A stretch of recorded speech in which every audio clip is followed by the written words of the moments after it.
कोई one day event आता है तो उसके लिए फिर अपने प्लेयरों को T20 से साइड पे कर देते हैं, वर्कलोड मैनेज करते हैं। आज देखें कि इंडियन टीम कितनी जबरदस्त परफॉर्मेंस, इंग्लैंड को भी मारेगा। ये दोनों टीमें रोहित शर्मा की है। हाँ। और भाईजान मैं कह रहा हूँ कि जब आपके सामने अपोजिशन खड़ी होती है ना, जिसका कप्तान रोहित शर्मा, हर्षित राणा और यशस्वी जायसवाल को आज डेब्यू मिला क्योंकि अपने करियर की दूसरा आज ऐसा ओडीआई है जिसमें विराट कोहली अवेलेबल नहीं थे। इसने 2 मैचेस खेले व्हाइट बॉल के। T20 के अंदर इसने डेब्यू किया, 3 विकेट लेके चला गया। ओडीआई के अंदर इसने डेब्यू किया, 75 के ऊपर 0 था इंग्लैंड। लेकिन आप इस मेंटालिटी के साथ नहीं खेल सकते कि T20 के प्लेयर्स आप लेके चले, तो फिर 50 ओवर में आपको थोड़ा बहुत टेम्परामेंट दिखाना पड़ता है, मेंटली स्ट्रांग होना पड़ता है, फिर आपकी टेक्निक टेस्ट होती है जिसकी वजह से फिर आप मुश्किल टाइम से निकल जाते हैं। तो आज वो सिस्टम, वो मेंटालिटी इंग्लैंड टीम की एक्सपोज की है इंडिया टीम ने, और अपनी बॉलिंग से, अपनी अप्रोच से और अपनी बैटिंग से जो उन्होंने टोटल बना लिया। इंडियन टीम क्यों इतने रन्स बनाने में कामयाब हो गई है, क्यों मुश्किल कंडीशन में अपने आप को जल्दी निकाल लेते हैं, क्योंकि वो स्पेशलिस्ट पे उन्होंने वर्क किया और मेहनत की है और रोल दिया हर प्लेयर्स को। बाकी टीमों के लिए मेरे ख्याल से मैसेज गया कि इंडियन टीम चाहे पहले बैटिंग कर रही हो, चाहे सेकंड बारी कर रही हो, चाहे पहले बॉलिंग कर रही हो, सेकंड बॉलिंग कर रहे हो, इतना इजी नहीं है इंडियन टीम से जीतना। आज जैसे उन्होंने डिफेंड किया, यही एक प्लानिंग मेरे ख्याल से एशियन टीमों को करनी चाहिए अगर उन्होंने इंडियन टीम के मुकाबले पे पहुंचना, उनसे जीतना, चाहे वो पाकिस्तान हो, चाहे श्रीलंका हो, चाहे वो बांग्लादेश हो। इस चीज को सोचना चाहिए। नहीं थी ये सारे बॉलर तुम आईपीएल में खेल चुके हो, सारे ही बॉलर खेल चुके हैं ना आईपीएल में। 2.5 महीने तक तुम लोगों के लिए रखी है ताकि हमारे बॉलर खेल लो अच्छी तरह। थोड़ा सा आर्चर का एहतराम कर रहा था रोहित शर्मा। नहीं आर्चर का घंटा मुंबई में 5 साल पैसे लिए ना आर्चर ने। हाँ तो वो 5 साल फ्री में 4 साल से पैसे ले रहा था। आर्चर के छक्के देखने के लिए थोड़ी गेंद था, आर्चर की विकेटों के लिए गेंद था। मजाक बना के ही बदला लेंगे रोहित ने ये कहा। सिर्फ फिजिक्स केमिस्ट्री पे लगा रहा था। अच्छा एक और कमाल की बात भाई, एक बात बताओ, एडिलेड ओवल में 2022 में जब इंडिया 10 विकेटों से इसी इंग्लैंड से हारा, जिसका बदला सुनो जाके, तब इसने बोला फनी गेम। आज इसको दिख गया कि आज सारी चड्डी बनियान 2-2 रुपया फट जाएगा। तुम 2 लफ्जों में अपनी बेगैरती छुपा रहे हो। 2 लफ्ज कह के बेगैरती छुपा रहे हैं अपनी। इसके बाद जवाब नहीं था। मसला ये है कि आप सुन ले, जब बटलर खेल रहा था, बटलर ने 2 शॉट मारे, इसकी आवाज सुन ले वहां पे कितनी ऊपर गई है, इसकी वॉइस की हाइट चेक करें आप, क्या निकल कर आ रही है इसके अंदर से। कौन कहता है कि सिर्फ पाकिस्तान का मीडिया या पाकिस्तान के फॉर्मर क्रिकेटर शोर मचाते हैं? देख लिया हमने ब्रिटिश मीडिया को, देख लिया हमने ब्रिटिश फॉर्मर क्रिकेटर्स को कि वो भी कितना शोर मचाते हैं। जो हार को जीत में बदल दे उसे बाजीगर कहते हैं। और मैं इस बात पे सोचने पे मजबूर हूँ कि इंडियन माएँ क्या चीज खा के ऐसे सपूत जो है वो जनती हैं। और उसी तरह से है वो, क्या हाल है वो ये है कि लास्ट ओवर्स में कोई स्टैब्लिश्ड बैट्समैन बचता ही नहीं। अभी 5-7 ओवर रहते हैं, 8 ओवर रहते हैं, तो उनके सारे के सारे जो मेन बैट्समैन हैं वो आउट होके वापस चले जाते हैं। और यही कहानी हमने T20 में भी देखी थी। वहां पे भी आखिरी के 3-4 ओवर में उनके बॉलर्स ही कहीं ना कहीं थोड़े से रन्स करते थे अपनी टीम के लिए। बैट्समैन जिनकी जिम्मेदारी है, जिनकी रिस्पॉन्सिबिलिटी होती है कि वो अपनी इनिंग्स को इस तरह का प्लान करें कि थ्रू आउट द इनिंग्स वो खेलते रहें। T20 में भी हमें वो देखने को नहीं मिला और अभी वनडेज में भी। और ये इंग्लैंड की टीम का एक सीरियस मसला है। हाँ ठीक है, ऊपर से आके शॉट्स खेलते हैं, जिस तरह से ओपनिंग पार्टनरशिप बड़ी शानदार थी, लेकिन 6 ओवर का, 8 ओवर का, 10 ओवर का तो ये मुकाबला है नहीं। ये मुकाबला है 50 ओवर्स का। तो उसमें तो फिर आपने 50 ओवर की इनिंग्स को अपना अच्छे तरीके से प्लान करना होता है, तो वो ये करने में नाकाम हो रहे हैं टाइम एंड अगेन। छोटे फॉर्मेट में भी हमने देखा, और ये बड़ा फॉर्मेट जो 50 ओवर वाला, और ये अभी की बात नहीं है, इनका वर्ल्ड कप भी 2023 का ऐसा ही था मोर और लेस। ये हर मैच में वहां पे भी इनके ऑल आउट हो रहे थे, सारी की सारी टीम आउट हो रही थी, और ये पूरे अपने 50 ओवर का कोटा भी नहीं खेल के जा रहे थे। और वही कहानी आज फिर भी हुई है कि 50 ओवर का कोटा ये पूरा नहीं खेल सके, और at the end of the day वो जोफ्रा आर्चर ने चौका छक्का चौका मारा करते कराते थोड़े से रन्स जो आगे बढ़े हैं, 250 के करीब पहुंचे हैं, वरना तो उससे नीचे नीचे ही जो काम है वो तमाम हो जाना था। तो ये एक संजीदा मसला है कि आप 50 ओवर में अपने पूरे ओवर भी ना खेल सकें, और जो टॉप ऑर्डर बैट्समैन है या वो तो अच्छा परफॉर्म करते हैं, लेकिन उसके बावजूद ओपनर के अच्छा करने के बावजूद हमने T20 में भी देखा ओपनर की अच्छी पार्टनरशिप लग रही है, नीचे आके फिर एक के बाद एक विकेटें गिरती जाती हैं। तो यही कहानी यहाँ पे भी। तो इंग्लैंड एक दफा फिर बहुत अच्छे तरीके से प्लान नहीं कर सका कि आखिरी ओवरों में भी उनका कोई स्टैब्लिश बैट्समैन खड़ा हो क्रीज पे।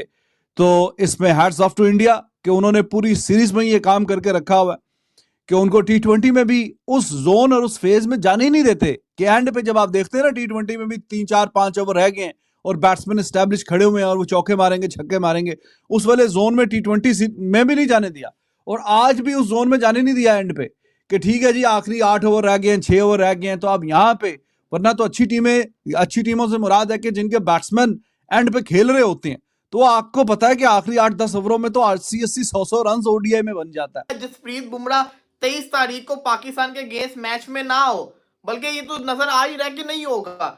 थोड़ी सी राहत मिल ही रही थी कि चलो इस दफा नहीं इंडिया को छोड़ेंगे, बुमराह नहीं होगा, अब मजा आएगा। मतलब कि बुमराह अगर होता तो हमारे बल्लेबाजों ने तो वैसे ही डट के आउट हो जाना था, बुमराह नहीं होगा तो देख लेंगे। यहाँ पे थोड़ा सा सुकून की सांस क्या लो, अगले ही लम्हे कोई नई बला आ जाती है सामने। अब ये हर्षित राणा आपके सामने है, इसने 2 मैचेस खेले व्हाइट बॉल के। T20 के अंदर इसने डेब्यू किया, 3 विकेट लेके चला गया। ओडीआई के अंदर इसने डेब्यू किया, 75 के ऊपर 0 था इंग्लैंड, 75 में 0 था भाई साहब, 0, और इसने तीनों के तीनों विकेट लेके चला गया। 77 के ऊपर उनके 3 आउट हो गए। सोल्ट तो चलो, सोल्ट जो था वो तो रन आउट हुआ ना, उसके बाद डकेट आउट किया इसने, साथ ही साथ इसने हैरी ब्रूक को भी आउट किया। पूरी की पूरी एकदम से इसने लाइन ही लगा दी उनकी तो पकड़ के हर्षित राणा ने। क्या आप ये देखें कि इंग्लैंड 75 पे 0 था और 77 के ऊपर इंग्लैंड के 3 आउट हो गए थे। आउटस्टैंडिंग कमबैक किया, और कमबैक करवाने वाला कौन? ये हर्षित राणा। मतलब कि एक टेंशन खत्म नहीं होती, सामने दूसरी टेंशन पहाड़ की तरह यूं सामने आके खड़ी हो जाती है कि भाई जितना खुश होना है हो लो, हुन नहीं छोड़ेंगे अपा। कमेंट्री रखा हुआ है, लेकिन हर्षित राणा का खेलना आज बहुत बड़ा एक इशारा है, क्योंकि हर्षित राणा को पीछे रखा ही इसलिए गया था कि अगर जसप्रीत बुमराह की यहाँ अवेलेबिलिटी नहीं होती, और सुनने में आज है कि जसप्रीत बुमराह आजकल में उनके स्कैन्स भी होंगे और फिर एक पिक्चर क्लियर हो जाएगी, तो हर्षित राणा और यशस्वी जायसवाल को आज डेब्यू मिला, क्योंकि अपने करियर की दूसरा आज ऐसा ओडीआई है जिसमें विराट कोहली अवेलेबल नहीं थे। वैसे बड़ी हैरानी की बात है, ऐसा क्या हो गया? रोहित शर्मा ने बोला रात को नी में कुछ हो गया, मतलब रातों रात क्या हो गया?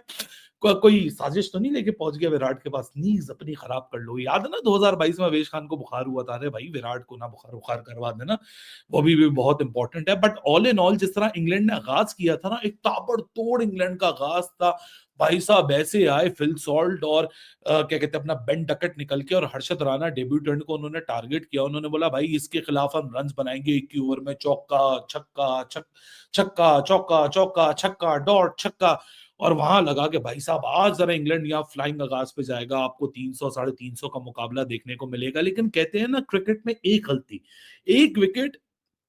एक गलती आपको दूसरा विकेट देती है, दूसरा ब्रेक थ्रू आपको तीसरा विकेट लेके देता है। और एग्जैक्टली आज ऐसे ही हुआ, एक ऐसा brain fade run out Ben Duckett और फिल सॉल्ट के बीच में इतना ऑब्नॉक्शियस किस्म का मिक्सअप हुआ कि फिल सॉल्ट के जो एक्सप्रेशंस थे ना वो आप लोग के सामने थे, क्योंकि भाई फिल सॉल्ट को आज ताबड़तोड़ आगाज मिला था। आपको याद होगा ना तीसरे T20 में it was only Phil Salt, एक 55 फिल सॉल्ट ने बनाए थे, 10 रन नीचे से किसी ने बनाए थे, बाकी तो ऐसे थे कि किसी का पोस्टल कोड सिंगल डिजिट के ऊपर।